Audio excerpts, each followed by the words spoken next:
Türkiye 783.562 kilometre kare yüz ölçümüyle dünyanın en büyük 37. ülkesi. Ama bazen sınırlar hiçbir şeyi ifade etmez. Çünkü Türkiye haritada göründüğünden çok daha büyük bir etki alanına sahip bir ülke. Mesela Hollanda'da Türkiye adında bir köy olduğunu biliyor muydunuz? Bizi desteklemek için videoyu beğendiyseniz sizlere Avrupa'daki Türk olmayan Türkleri tanıtmak istiyorum.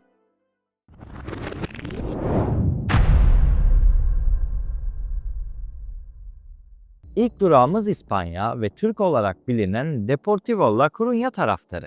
Çok yakın bir geçmişe kadar İspanya 1. Liginde yani La Liga'da oynayan Deportivo kulübünün taraftarlarının adı Los Turcos. Bu taraftar grubu öylesine çılgın ki maçlarında Türkiye diye tezahüratlar yapıp Türk bayrakları açıyorlar. Bu geleneğin geçmişi ise aslında tarihi bir rekabete dayanıyor. İspanya'nın Galicia bölgesinde yer alan A Coruña ile Vigo şehirleri arasında yıllardır süren bir rekabet söz konusu. A Coruña'nın takımı Deportivo La Coruña ve Vigo şehrinin takımı Celta Vigo'nun arasında oynanan maçlar Galicia derbisi olarak biliniyor. Doğruyu söylemek gerekirse iki kulübün taraftarları birbirini pek fazla sevmez. Hatta lakaplar üzerinden göndermeler dahi yaparlar. Celta taraftarları Deportivo'lulara yıllardır El Turco yani Türk diye hitap ediyor. İlk başta hakaret amacıyla ortaya çıkan bu lakap zamanla Deportivo taraftarları tarafından sahiplenilmiş bir ünvana dönüştü. Hatta sırf bu yüzden tribünlerde dev Türk bayrakları açmaya başladılar. Peki ama bu Türk lakabı nereden geliyor diye merak edenleriniz için tarihe kısaca yolculuk yapmamız gerekiyor.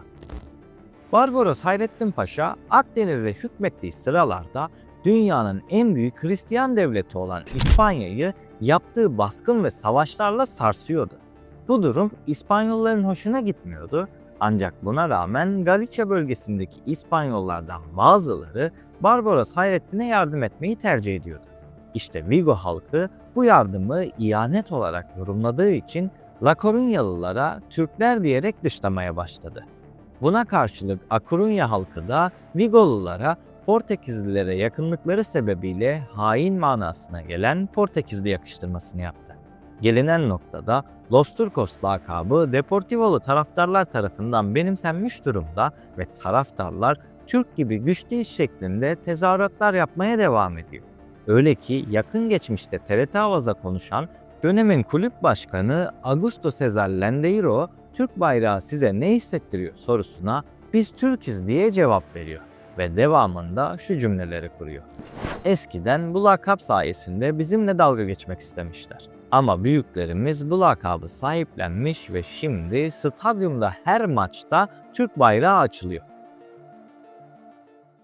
Maçlarda açılan Türk bayrağının kendisine neler hissettirdiğini soruyoruz. Çünkü biz Türk'üz. Bir an önce sonucu görmek isteyen taraftarımız, rakipler onları sinirlendirmeye başlayınca sanırım karşı tarafın moralini bozmak için Türk bayrağı açıyor. Çünkü bizimle dalga geçmek için Los Turcos diye slogan atıyorlar. Bu yüzden taraftarlarımız da özellikle bununla gurur duyduklarını göstermek için hemen Türk bayrağını açıyorlar. Evet, ne yalan söyleyeyim bu açıklamalar insanı gururlandırıyor ve tüylerini diken diken ediyor. Ama İspanya'da kendisine Türk diyen sadece Deportivo taraftarı değil. Gelin Valencia'nın Saks kasabasında kendisine Los Turcos diyen bu insanların hikayesine de dahil olalım.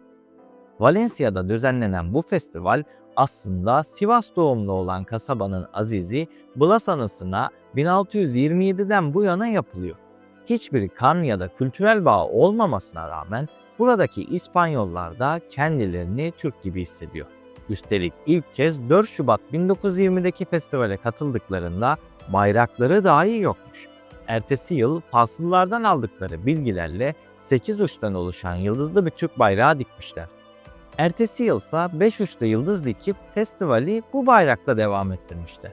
İşte bu insanların torunları günümüzde festivallere katılmaya devam ediyor ve Türk bayrağı taşımanın kendileri için gurur kaynağı olduğunu dile getiriyorlar. Festival boyunca kasabadaki tüm balkonlarda Türk bayrakları asılıyor. Velhasıl Türkiye'den çok uzakta olan bu topraklarda yüzyıllar öncesine kadar uzanan Türk sevgisi günümüzde bile varlığını sürdürmeye devam ediyor. Gerek İspanya'nın en kuzeybatısındaki A Coruña, gerekse İspanya'nın en güneydoğusundaki Valencia şehirlerinde olsun, Türk bayrağı kendisine bir şekilde en güzel yerlerde, göklerde yer buluyor. Bu durumun bir benzeri Avrupa'nın en önemli ülkelerinden birisi olan Belçika'da da yaşanıyor. Türk bayraklarının ve Atatürk posterlerinin açıldığı bu yer Faymonville köyü. Ayrıca ay yıldızlı bayrağımızı logosunda kullanan futbol kulüpleri bile var. Peki bu köye neden Türk deniliyor diye merak ettiyseniz hemen anlatayım. Bir rivayete göre buradaki köylüler Haçlı seferlerine katılmayı reddetmiş ve toplum tarafından dışlandıkları için kendilerine Türkler denilmiş. Bir diğer rivayete göre ise Faymonville köylüleri 716 yılında Ambril Savaşı'nda Hristiyanlara karşı Türklerin yanında saf tutmuş. Bundan dolayı da çevre köyler tarafından Türk olarak adlandırılıp dışlandıkları iddia ediliyor. İşte o günden bu yana insanlar bu kültürü hayatlarına uygulamaya başlamış ve gelenek haline gelmiş. Öyle ki köyün merkezinde mermer üzerine oyulmuş ay yıldızlı bir bina bile var. Bunun dışında köye ait olan Yaşasın Türkiye ve Yaşasın Faymonville adlı bir şarkının varlığından da bahsediliyor. Türk lakabı taşımaktan mutluyuz. Çünkü Türk adı bizim için sadakattir, misafirperverliktir. Bunlar Faymonville için önemlidir. Bilindiği gibi Türkiye'de insanlar çok misafirperverdirler. Bizim de böyle tanınmamız çok iyi bir şeydir. Öyleyse özellikle sonlara sakladığım ve benim en çok ilgimi çeken bölgelerden bir diğerini ziyaret edelim. Belçika'nın sınır komşusu Hollanda'da da Türk köyü var. Ama burası diğerlerinden çok daha farklı. Çünkü bu köyün adı Türkiye. Hollanda'nın Belçika sınırındaki Zeeland bölgesinde Türkiye yolu levhası dikkatleri üzerine çekebilir. Bu yolda biraz daha ilerlerseniz karşınıza bu sefer de Türkiye levhası çıkacaktır. Bu köyün nüfusu oldukça az ama evlerde bayrağımız dalgalanıyor ve resmi olmayan bir elçiliğimiz bile var. Diğer köylerde olduğu gibi bu köyde de herhangi bir Türk yaşamıyor ama Türklükle özleşmiş simgeler hala her yerde kullanılıyor. Örneğin bazı evlerin kapılarında bulunan levhalarda "Ne mutlu Türk'üm" diye ne yazıyor. Duvarlarda Osmanlı padişahlarına ait tablolar var. Peki Hollandalıların Türk sevgisini besleyen şey ne diyecek olursanız bunu açıklamak için 1500'lü yılların sonlarına yolculuk etmem gerekiyor. Bazı rivayetlere göre Hollanda ve İspanya 1600'lü yılların başında savaş içindeler ve İspanyolların elinde esir bulunan 1500 kadar Türk, Hollandalıların yardımıyla esaretten kurtuluyor. Hollandalıların bu iyiliğini karşılıksız bırakmak istemeyen Türklerse kendilerini kurtaran bu insanlara kıyafetlerini ve flamalarını hediye ediyor. İlginç ki 3 hilalli Osmanlı flamalarını gemilerine çeken Hollandalılara göre İspanyollarsa Osmanlı buraya donanma göndermiş diyerek geri çekiliyor. Böylece Hollanda belki de büyük bir istiladan kurtuluyor. O günlerin anısına Hollanda kendi sınırları içerisinde bulunan bu köye Türkiye adını veriyor.